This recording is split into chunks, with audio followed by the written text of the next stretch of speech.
एक हीरा जब जमीन से निकलता है तो वो सिर्फ एक पाथर होता है, कोई नहीं जानता अंदर क्या छुपा है। फिर आता है एक कारीगर जो देखता है जहां और सबको सिर्फ पाथर दिखता है, उसे दिखता है एक हीरा। और वो तोड़ता है, घिसाता है, तराशता है तब तक जब तक वो पाथर दुनिया की सबसे कीमत चीज ना बन जाए। चंद्रगुप्ता वो पाथर था, चाणक्य वो कारीगर था, और ये है वो कहानी जब पाथर हीरा बनना सीख रहा था। पार्ट 1 में हमने देखा भारत का अंधेरा दौर, नंदा वंश का जुल्म और एक ब्राह्मण चाणक्य जिसके दिमाग में एक अलग ही आग थी।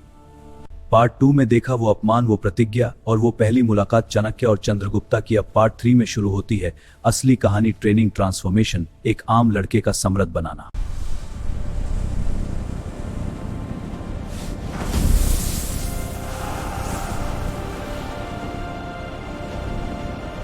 तक्षशिला दुनिया की सबसे पुरानी यूनिवर्सिटी। यहां आते थे लोग पूरे भारत से, पर्शिया से, ग्रीस से।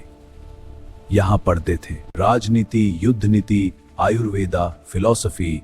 और यहां चाणक्य का एक छोटा सा कक्षा था जहां अब सिर्फ एक स्टूडेंट था, चंद्रगुप्ता। आचार्य, ये आपका कक्षा है। कोई शास्त्र नहीं, कोई हाथी नहीं, कोई सेना नहीं, आप मुझे सम्राट बनाना चाहते हैं। और यहाँ सिर्फ एक चटाई और कुछ किताबें हैं। बैठ जा। आचार्य, मैं सीरियसली पूछ रहा हूँ, सम्राट बनाने के तो सेना चाहिए, हथियार चाहिए, दौलत चाहिए। और ये सब आता कहां से है? जीतने से। और जीता कौन है? वो जो पहले यहां जीता है। अगर ये मजबूत नहीं है तो बाकी सबका कोई मतलब नहीं। पहले इसे तैयार करो, फिर बाकी सब अपने आप आ जाएगा। अब सुन, आज से तेरा सीखने का सफर शुरू होता है और पहला सबक अभी इसी वक्त। चंद्रगुप्ता समझ गया ये जगह छोटी लगती है, लेकिन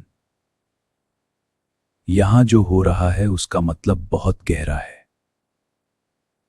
सुबह का पहला दिन, लड़का जल्दी उठकर बाहर आया। उसे लगा सब कुछ तुरंत शुरू होगा, लेकिन सामने खड़ा आदमी बिल्कुल शांत था और जो होने वाला था वो उसने सोचा भी नहीं था। आचार्य, मैं आ गया, अब क्या करना है? ये लो, इसे ले जाओ, पेट के पास बैठो और बस इसे संभाल कर रखना, फिर बाद में वापस आना। क्या आचार्य, ये क्या है? मैं कुछ और सीखने की उम्मीद कर रहा था और आप मुझे यहाँ बैठने के लिए कह रहे हैं। जा। चंद्रगुप्ता वहां बैठा रहा। समय धीरे धीरे गुजरता गया। हाथ भारी महसूस होने लगे, धूप तेज थी, पानी संभाल कर रखना आसान नहीं था, लेकिन वो शांत बैठा रहा और एक बूंद भी नहीं गिरी। आचार्य, एक भी बूंद नहीं गिरी। अच्छा, आज तुम्हें क्या महसूस हुआ? शायद रुकना समझ आया। समझ आ जा। नहीं, तूने समझा कि जब कुछ इंपॉर्टेंट हाथ में होता है तो ध्यान एक जगह रखना पड़ता है। तेरे साथ लोग होंगे और उनकी जिम्मेदारी तेरी होगी। तेरे पास होगा, उसे संभालना होगा। एक भी बूंद गिरना मतलब किसी का नुकसान। और जो सच में बड़ा होता है वो सोच समझकर प्रतिक्रिया देता है। सम्राट वो नहीं होता जो सबसे ज्यादा लड़ता है। सम्राट वो होता है जो अपनी रिस्पॉन्सिबिलिटी कभी गिराता। चंद्रगुप्ता चुप था, लेकिन उस दिन कुछ बदल गया था अंदर से। यह सिर्फ पानी का बॉल नहीं था, यह था एक सम्राट का पहला सबक। हफ्ते गुजरते गए, हर दिन कुछ नया होता रहा, हर दिन एक नया अनुभव। चंद्रगुप्ता धीरे धीरे बदल रहा था अंदर से। देख, वो 2 जानवर सामने हैं, बता तुझे क्या लगता है क्या होगा? वो बड़ा वाला ज्यादा स्ट्रांग लग रहा है, शायद वही आगे रहेगा।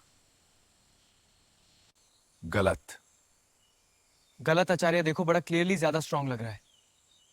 छोटा ज्यादा भूखा है और भूखा अक्सर ज्यादा तैयार होता है। यही गलती करते हैं लोग। दुश्मन की ताकत देखते हैं, उसकी भूख नहीं देखते, उसकी डेस्परेशन नहीं देखते, उसकी वो चीज नहीं देखते जो उसे लड़ने पर मजबूर कर रही है। नंदा के पास 2 लाख सेना है, हाथी है, दौलत है, लेकिन नंदा की प्रजा भूखी है, दबाई हुई है, थकी हुई है।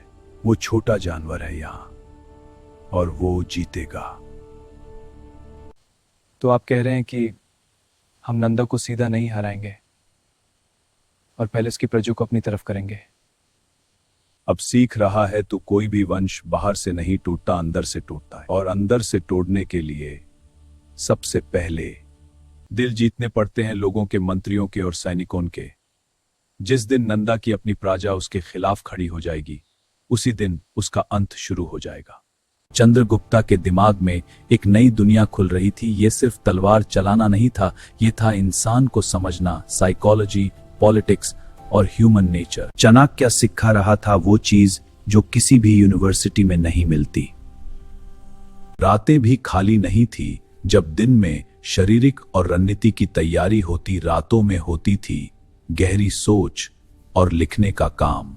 फिलॉसफी की ट्रेनिंग चल रही थी और ये वो वक्त था जब चंद्रगुप्ता ने पहली बार अर्थशास्त्र का नाम सुना।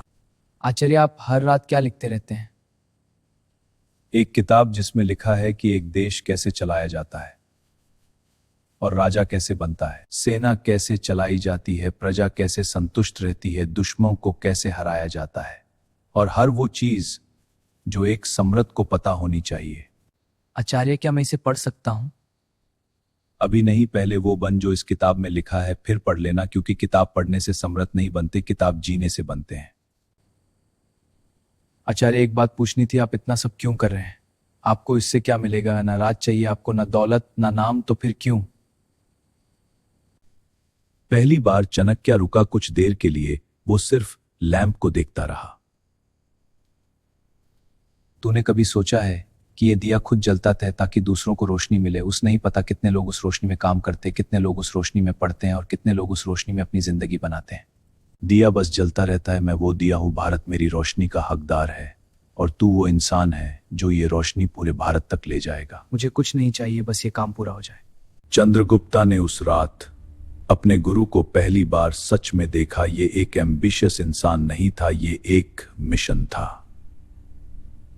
एक आग थी जो सिर्फ भारत के लिए जल रही थी, और उसी रात चंद्रगुप्ता ने फैसला किया कि वो अपने गुरु को कभी नहीं छोड़ेगा। महीने बीत गए, ट्रेनिंग चलती रही, चंद्रगुप्ता हर दिन बढ़ता गया, और फिर एक दिन चाणक्य ने फैसला किया कि अब वक्त आ गया है पहले असली परीक्षा का। ये देख, यहाँ एक छोटा सा गांव है जो नंदा की टेरिटरी में है, तुझे वहां जाना है अकेले, कोई सेना नहीं, कोई हथियार नहीं और कोई पहचान नहीं।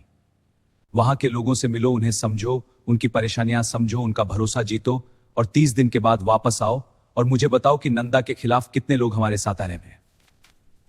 और अगर कोई नहीं तैयार हुआ तो तू फेल हुआ, लेकिन मैं तुम फिर से शुरू करेंगे, क्योंकि तूने वो सीखा है जो कोई और नहीं जानता। जाओ और याद रख, पहले दिल जीतना है, बाकी सब बाद में। चंद्रगुप्ता अकेला निकल पड़ा, ना कोई सेना, ना कोई गुरु, सिर्फ एक मैप, एक मिशन और वो सबक जो चाणक्य ने महीनों में दिए थे। क्या हुआ उस गांव में? क्या चंद्रगुप्ता ने दिल जीते, और क्या ये पहला कदम था एक एम्पायर की नींव का? ये जानोगे पार्ट 4 में।